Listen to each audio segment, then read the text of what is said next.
Given last year's coronavirus lockdown, many educators believe children are feeling the stress and anxiety of being cooped up in the house and wondering what it will be like once in-school learning becomes a reality for many of them.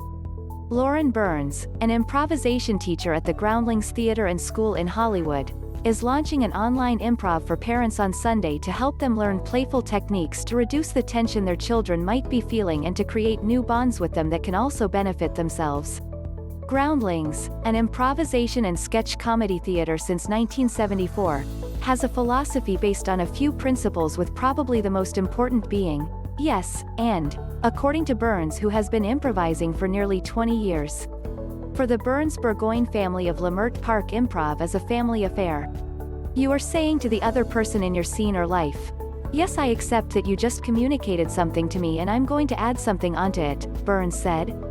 It's not necessarily agreeing, but it's, yes, an acknowledgement of communication, and it's an acceptance of connectivity, and it's a mind shift.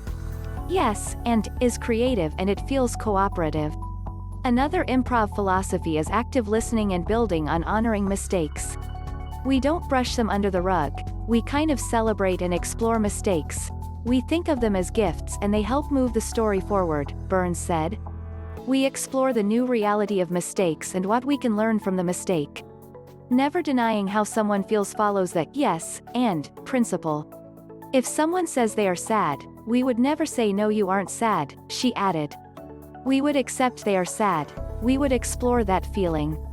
All of these things that I am saying applies to parenting as well, which is why it works in parenting.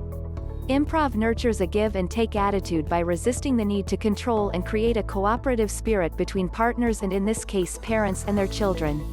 It also calls for a playful state of mind. There are ways you can get yourself into a playful state to get ready to improvise or do an improvise exercise, and the best way to do it is just to be physical, Burns said. Even if it's dancing or skipping, which can reduce anxiety.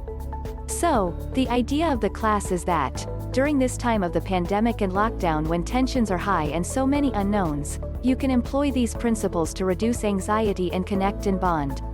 Burns, a wife and a mother of a 6-year-old son and an 11-year-old daughter, believes kids right now are suffering from a low-grade play deprivation syndrome, having been on screens for hours a day, separated from friends, and mostly likely worried about what it will be like going back to school in person. It's incredibly important to play, and I think as adults we often forget how to play, she said. These are ways to relax your child and build your child's self-confidence and empathy through improv exercises.